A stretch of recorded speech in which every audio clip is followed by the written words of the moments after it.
Well, the subversion of democracy is alive and well in the United States, and look no further than the Hamilton 68 dashboard, which helped create dozens of fake stories in major media outlets to sway American elections. It accused conservatives, of course, of trafficking in Russian disinformation. All of that has been largely debunked now, and Biden, of course, is now president of the United States, or somebody is president of the United States.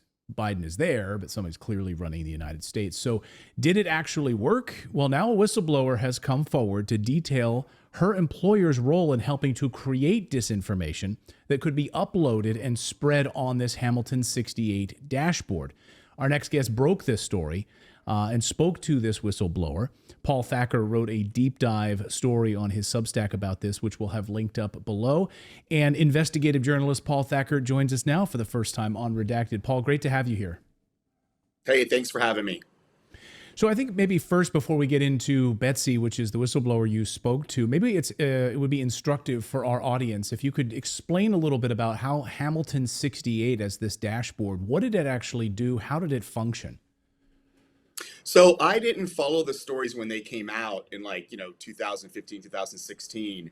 I first learned about Hamilton 68 when Matt Taibbi wrote about it. He wrote about it because he'd gone to Twitter like me. He had some internal documents where people at Twitter were saying that this Hamilton 68, which was supposedly tracking Russian disinformation, was total nonsense. The algorithm didn't actually function. It was actually calling Americans Russian bots when they were just normal Americans expressing things on Twitter. And so he uncovered that whole issue through these internal Twitter emails with Yoel Roth, who was at Twitter at the time, dismissing Hamilton 68. And then what the fallout of that actually was, of course, is a lot of people denied that they had done what they had done. And then also the Washington Post put out a press release that they had made corrections to around 8 or 9 stories that either referenced or use data from Hamilton 68. So the whole thing was complete nonsense created by a bunch of sort of, lefty aligned, DNC aligned nonprofits. And then when this thing started to explode and we started to realize how this was all put together, there were, of course, a bunch of different organizations sort of feeding this Hamilton 68 dashboard with sort of fake information. So you spoke to a whistleblower named Betsy, a former New Knowledge employee who worked on Hamilton 68. First of all, why did she decide to come and speak out? And then maybe you can talk about her role at New Knowledge and what she discovered. Well, what happened to her was when she took a job at New Knowledge, she knew that they were doing this, disinformation stuff. It's not something she knew about. She worked on what's called front end of software programs. So there's back end people who do a lot of the really difficult algorithm stuff, and there's people who do the front end, which is the part where people like you and I interact with the software, right? So that you and I can use software to do different things for us. She's a front end designer. And this thing, Hamilton 68, had been created by people at New Knowledge, a guy named Jonathan Morgan, and they had gotten 12 months of funding from the Center for American Progress to update it, make it nicer, that they could then sell out as a product to other people. And that was her job, to create this front end and make it nicer. She eventually left New Knowledge because they began to engage in disinformation, something which they had told her they were never going to do. And then she put it all together years later.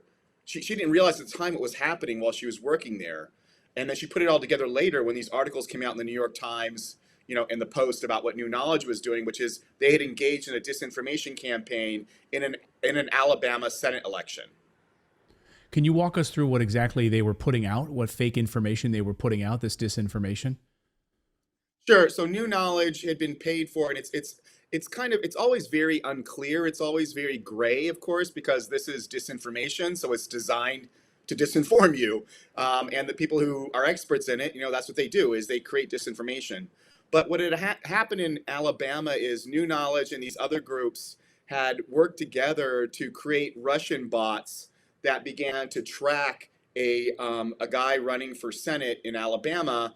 And then that created a storyline that, he is part of a Putin Russian disinformation campaign. But he never was. It was actually created by Democratic Party operatives. Fascinating. How does this tie together with what John Podesta was doing, of course, and trying to distract, I think, most Americans from the Hillary Clinton email servers, right? And then we get this Steele dossier. We get, of course, this massive push to try to discredit Donald Trump, his connection to Vladimir Putin, Russian disinformation, John Podesta, the Right. Steele dossier. How is all of that connected? Well, I think it's connected in that we know that, Center for American Progress, they're a left of center think tank, lobby shop. They ran Hillary Clinton's campaign. They then, helped to put together and push out the Steele dossier. And when Betsy Dupuis was working on upgrading the Hamilton 68 project, that was being paid for by Center for American Progress. They got 12 months of funding with it. It involved a guy from Think Progress, which was the news site at Center for American Progress, someone at the German Marshall Fund, a guy who'd worked with Brookings. So all these kind of left of center aligned groups, they were all using this idea of Russian disinformation, right, to tag and target people they didn't like, mostly Republicans. I asked her specifically, do they go after Bernie Sanders peoples? Because that was also, that's a theme also now, is that if you don't support right now, if you don't support more funding for Ukraine, then you're Russian disinformation, whether you're left or right, right? Right. So it's basically I think the people in power, what I like to explain it is, it's DNC aligned, left of center corporate Democrats. And if you stray to the left, if you stray to the right, they're going to come after you and call you Russian disinformation. So there's this idea out there that it's conservatives being attacked, but that's not true. It's everybody that's being attacked. Anyone who's not aligned themselves with the Democratic Party, the Biden administration, they're going to be called Russian disinformation. And can you give a few examples of things that obviously started floating around as a direct result of perhaps her time at New Knowledge? I know you said it's sort of a gray area, but when we talk about Hamilton 68 and sort of the flood of fake posts that were showing up, whether it was on Facebook or Twitter or even just suppressing other information, what sort of pieces of information were sort of being used and pushed out there to discredit and discredit conservatives? Well, what Hamilton 68 was being used for, it was being used as a venue for reporters to come along and say, hey, here's this independent group that's tracking Russian disinformation. Here's what they found. And then you see stories start to appear. So like I said, there were several stories that have been corrected now in the Washington Post. I noticed when Matt first came out with his story about Hamilton 68 last year, there were a ton of them that had appeared in Mother Jones. Some of them are on national TV. Jonathan Morgan went on CBS News, the guy who ran New Knowledge, to talk about Russian disinformation. So it wasn't just like on social media. This stuff was used to create sort of facts that you could then use to roll into news stories that would come out and then target Republicans or anyone who the Democratic Party didn't like. What was the connection with the three-letter agencies, the FBI, the CIA, in this Hamilton 68 dashboard? Well, I'm not sure if there was any directly there that we know of exactly. It's kind of one step removed. So a lot of people who put it together are at this, thing called the German Marshall Fund, which takes, State Department funding and other groups. But while the final straw for Betsy Dupuis when she was at New Knowledge was they started off, she had thought it was originally going to be for like corporations. So corporations are being attacked. We're going to sense these disinformation campaigns to attack your products or your brand, and we're going to help you deal with that. So what she found out, though, is the company began to hire a bunch of NSA people. Sort of like review bombing, right? Like if a competitor was going to go up and like review bomb their competitor, they would sort of help protect you from that, like terrible Amazon reviews and stuff like that. That sounds pretty noble, right? That's good. Activist groups, whoever it might be, whether right or wrong. But what she found out was that the company started to change. They took on a co-founder who'd come from the NSA. And then they began hiring a bunch of NSA people. And by the time she had left, I think there'd been something like 11 former NSA people who joined New Knowledge. And then they got a grant from the Department of Defense to create automated disinformation for elections. And this automated disinformation, they'd already tested it in Alabama, and it had been successful. And so now they got a grant from the Department of Defense to do automated disinformation, and she said it was targeted at American elections. And that to her was too much. I asked her at the time, I was like, if I was at a company and they were getting grants or a contract to do election disinformation, the first thing I'd be doing is calling a friend of mine who knows election law. I'm like, are we breaking the law? Like, what's going on here? She didn't really understand those things. She was just very concerned about like what her job was doing. They had offered her equity stake in the company, and she was looking at what the company was doing, and she was saying, we're going to destroy our reputation. And that's, of course, what happened. New Knowledge is gone. It became Yonder, became bought by another company. All these, companies move around. They change names.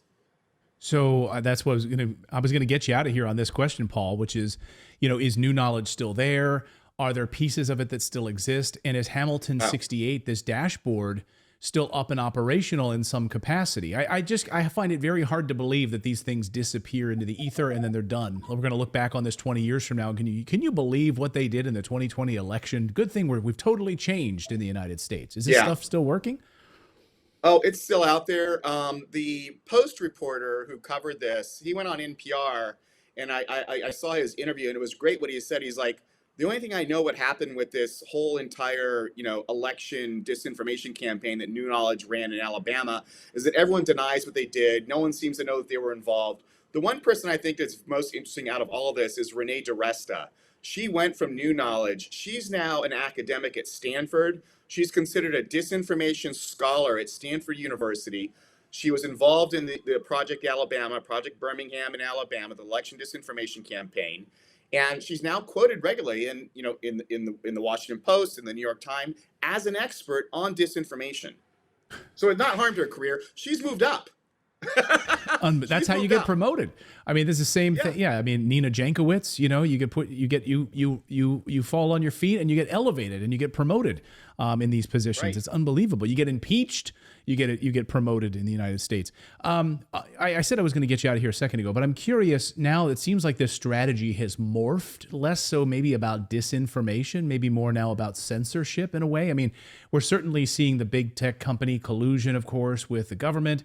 We're seeing, YouTube coming out, revising their policies a few weeks ago to talk specifically about the 2024 campaign. They're going to be targeting and downranking content which doesn't come from places like CNN or MSNBC or Fox News, and they're going to be really removing independent media, independent journalists, and stuff like that. So it seems like, has this morphed into more of a censorship industrial complex than a disinformation industrial complex? Whenever when I see academic disinformation researcher, I call that censorship research. It's all about providing a sort of patina of academic gloss to provide cover for government agencies or big tech companies to censor us. And what you said exactly, this is the one thing we haven't even talked about very much, because we haven't cracked it all. How are people getting ranked on Google? I can tell you right now, all the Substacks out there, they're not even like cataloged on Google. I know that I don't even know your show, but I can I know your show is going to be hard to find on Google. Anyone who is not at one of the big companies that's willing to line up behind the Democratic Party, they're going to find that you can't find their information, their show, or anything that they have on Google. And that's one of the biggest things I think they're doing, is they're trying to control what we find when we go looking for information. Well, we certainly have heard from the United Nations and the World Economic Forum about owning Google search results and being able to suppress and push down information further in the algorithm. So this doesn't surprise me at all. Yeah, good luck trying to find our show. I mean, Paul, just to be clear, they unsubscribe people from our show on YouTube, and we have 2.3 million viewers that watch our show.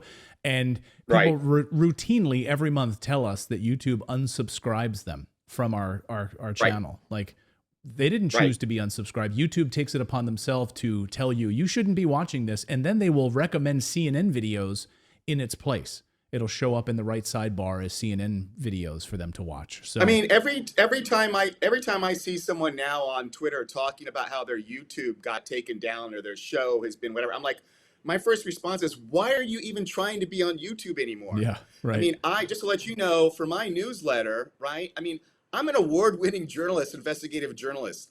I cannot have an Instagram for my newsletter. I had a volunteer who wanted to create an Instagram. It was just like, here's the next title, here's whatever. Instagram kept taking it down, and finally I couldn't have Instagram anymore. There's certain sites, YouTube, Instagram, LinkedIn. It's like, don't even bother. Yeah, I know. Yeah, we're on Rumble, of course. We're on X as well. We simulcast on all those platforms. And, there'll be times when, hey, we tell people, all right, the next story, we cannot do this on YouTube. So good night, YouTube audience. We're going Right. to move over to Rumble and we're going to tell you what happened with COVID. So it's unbelievable, the censorship industrial complex. Well, we will have your Substack linked up for people to read all of this deep dive on this whistleblower story about New Knowledge, the cybersecurity firm that created disinformation in the American election. And subscribe and check out Paul's amazing Substack as well. Paul, great to see you. Thank you so much for your insight and your great journalism. Hey, thanks for having me on. I really hope you enjoyed watching this video. YouTube thinks that you'll actually like this next video right here. It's personalized based on your own viewing habits. So if you watch the video, please leave a comment. Let us know what you think about it. And we will see you next time, everyone.